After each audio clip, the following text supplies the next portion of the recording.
All for joining us today.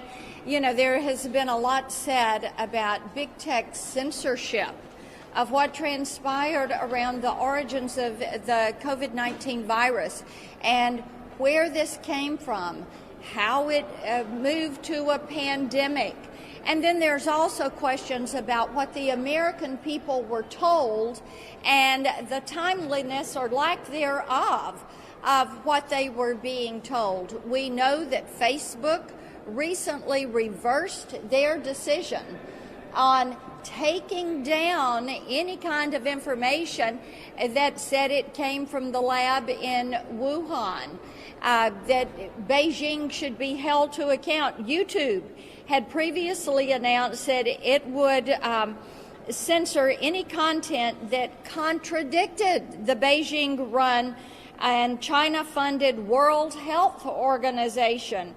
YouTube even took down a video from some medical doctors who were questioning the value of these lockdowns and were questioning what it does to the population and especially what it does to our children.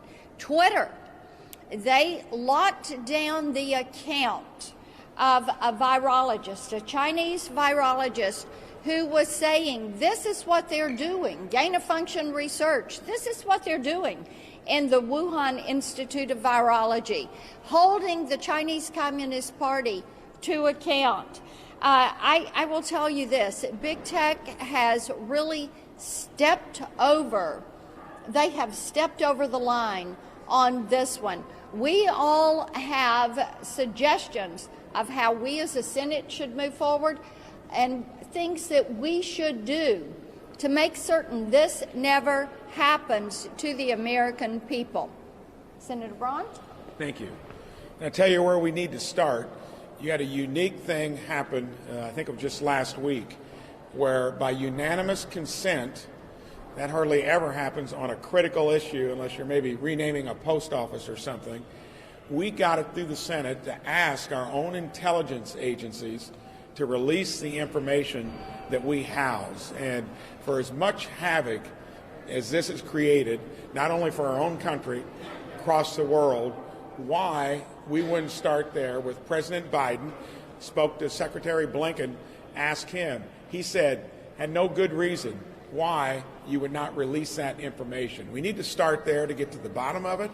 And when you talk about big tech being mum on the subject, basically, when you've got every U.S. senator that wants to at least start there, we need to have accountability.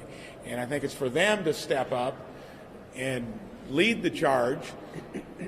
They are the place that people look to, listen to, where are they at? And we need to start there. Let's hold our own intelligence agencies accountable, release that information, declassify it. Senator Marshall? Okay. Well, Senator Blackburn, thank you so much for giving us a chance to sit here and talk about the Wuhan lab leak and the cover-up thereof, what we affectionately refer to it as Batgate. It occurred to me as I was sitting there reading Dr. Fauci's emails recently that everything I learned in 10th grade science, everything I learned as a doctor about the scientific method, about hypotheses and developing theories, that we just threw that all out the door. I was shocked as I went back and reviewed some of the letters that were written, but really what rose my suspicion was somewhere back in January of 2020. And the Chinese were saying that there was no person-to-person transmission. The WTO agreed, and the CDC didn't stand up to them. And that led for me to have a phone call with the CDC. And all the national journalists were reporting that the United States scientists were investigating this new novel virus. And when I talked to the CDC, they said, well, we've got scientists in Beijing, but they're thousands of miles from Wuhan, so we really don't have anything to tell you. And then the next thing I see is a letter signed by a group of scientists who have ignored even the possibility that this virus could have risen from the laboratory. They totally ignored it. They threw out the scientific hypothesis that this was even feasible.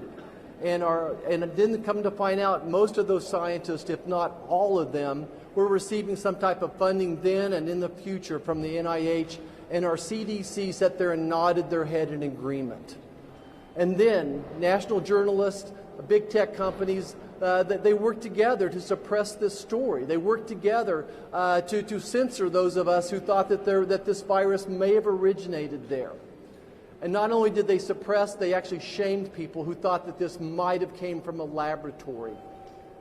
And then finally, we see in Dr. Fauci's emails a collusion, working with Dr. Fauci, big tech working together to suppress this story. You know, here we are, we're 17 months later. We still don't know anything much more about this virus.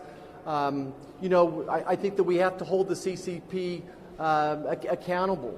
And if the United States is in any way accountable, if they helped fund laboratories that led to the development of this virus, then we need to be held accountable as well. And we need a deep dive into what viral gain of research rules look like going forward as well. You know, we're never going to get to the bottom of this unless we stop this cover-up of the Wuhan lab leak until we stop Batgate. Thanks, Marcia. Senator Johnson? Go ahead. Well, Johnson. Okay, I'll go. I want to point out that the evidence about a potential lab leak theory has been hiding in plain sight for months. You know, the fact that our federal agencies, under the direction of Anthony Fauci, funded this type of research for years has been laying out there hidden in plain sight for months. Shame on the media, shame on the social media for not paying attention to it, for completely ignoring it. The result of this 18-month gap of fully exploring the true origin of the COVID virus probably means we'll never get to the bottom of it. China's had 18 months to destroy this evidence. But make no doubt about it, China is guilty. They are culpable. They knew they had a coronavirus. They knew they had a deadly pandemic-type virus in Wuhan. They didn't allow flights out of Wuhan to the rest of China, but they let that virus infect the entire world. So we already know China's guilty. We already know they have to be held to account. I think we also need to hold the news media and the social media accountable as well. This isn't the only area of suppression. I could list a long list of false narratives, false stories that the drive-by media promotes and then never really adequately retracts. But when it comes to COVID, I have personal experience with censorship and suppression that I believe has cost tens of thousands of Americans their lives. The NIH guidelines as it relates to treatment of COVID remains a compassionless guideline to basically do nothing. Go home, isolate yourself, be afraid, and if you just happen to get sick enough where you have to check yourself in the hospital, maybe we can save your life. I held 2 hearings on early treatment. Dr. Peter McCulloch laid out the 4 pillars of pandemic response. The first one is try and stop the spread. Well, China is guilty in not doing that. The second pillar is early treatment. Basically, how we apply medicine to every other condition, early detection, early treatment. Then in-hospital treatment, then finally vaccine. Why did our health agencies, why did Anthony Fauci, why did the mainstream media suppress and censor doctors who had the courage and compassion to treat patients early with cheap, generic, repurposed drugs? Why did that happen? There is growing evidence. It's not being reported on by the media. Mexico's having great success with ivermectin. Certain provinces in India are having great success with ivermectin. Where's the reporting on that? We've seen studies where 50 to 85% of lives could have been saved. It prevents that much death. Apply that percentage to the 600,000 Americans that lost their lives, which is why I believe the news media will never admit their complicity and why they will never admit they were wrong here. But it's not too late. Lives can be saved.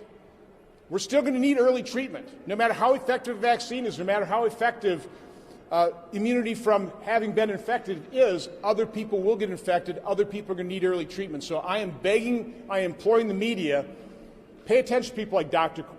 Corey, Dr. Peter McCulloch, the other doctors that have the courage and compassion to treat patients. It's not too late. We need to start and really robustly explore early treatment now. And finally, Senator Wicker, who joins me in holding big tech accountable and dealing with Section 230 and censorship. Thank you, Senator Blackburn and others. The last quarter of a century has seen enormous growth in the internet, and much of it's been positive, as we all know.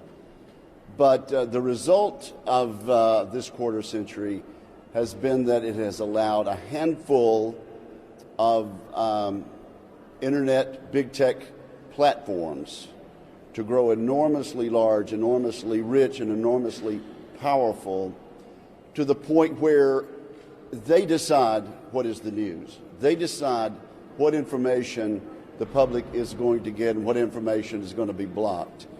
And it's not just the Wuhan virus, which is an outrage, as my colleagues have just described. We could cite chapter and verse time and time again about these big platforms deciding what we will hear and what we can't hear. So let me just help out by saying Senator Johnson is right, and I will cite a few examples. Google threatened to cut off several conservative websites, including The Federalist. How do they have the power to do that? How can they justify doing that? Companies restrict or terminate conservative users' accounts and content on social media. Facebook announced it's suspending the account of a former president of the United States. That is too much power for them to decide who can and who cannot make news and be quoted. Twitter moved to censor any coronavirus coverage that they thought, in their judgment, might cause widespread panic. How does a multi-rich, powerful internet platform get to make that decision? And I could go on and on and on. That's why I've joined with senators like Senator Blackburn in trying to correct the Section 230 gaps, but also why I'm introducing legislation to make it clear that these large internet tech platforms cannot discriminate based on their own opinions and based on what they think the public should and should not be allowed to hear. This is a serious, grave threat to freedom and the open exchange of ideas under our Constitution, and I'm glad to stand with these members on this task. Thank you all. As you can see, this is something that is going to span several committees here in the U.S. Senate. It is our job to get to the bottom of what happened and then to bring forward remedies like Senator Wicker has just laid out. Got a question? Thank you. So the EU and G7 have called for an investigation into whether or not this was a Wuhan lab leak. I'm wondering, do you think an international approach is the best way to investigate this going forward, or what would you recommend? I think the standing committees of the U.S. Senate should take the lead.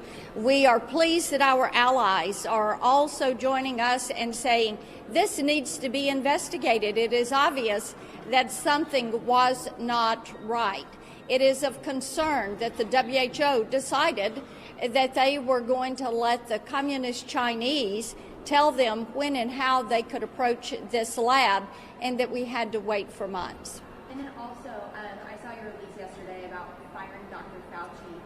Can you just talk a little bit about that on camera? Sure. I think that it is appropriate that Dr. Fauci step aside from his responsibilities at the NIAID and that he make himself available to Congress to find out exactly how was he in cahoots with Mark Zuckerberg and big tech. What transpired there? Did the American people hear some truth, but not the whole truth and nothing but the truth? Why was there not timeliness of acknowledgement of concerns around the lab? Why was there not more of a concern around Wuhan saying you cannot go anywhere else in China, or the Chinese Communist Party saying you can go nowhere else in China if you're from Hubei province or you're from Wuhan, but you can travel the globe everywhere but China. These are things that, now look, we've got 3.5 million people that have lost their life. 3.5 million people. We have hundreds of thousands of American families who have experienced loss of life in their families to loved ones, to friends. We have loss of livelihood for hundreds of millions. We have children, precious children, that have just experienced loss of learning for a year, loss of socialization, that are showing emotional problems. And Dr. Fauci is funded by the U.S. taxpayer. And the taxpayer is saying, what did you do with our dollar? Thank you all so much.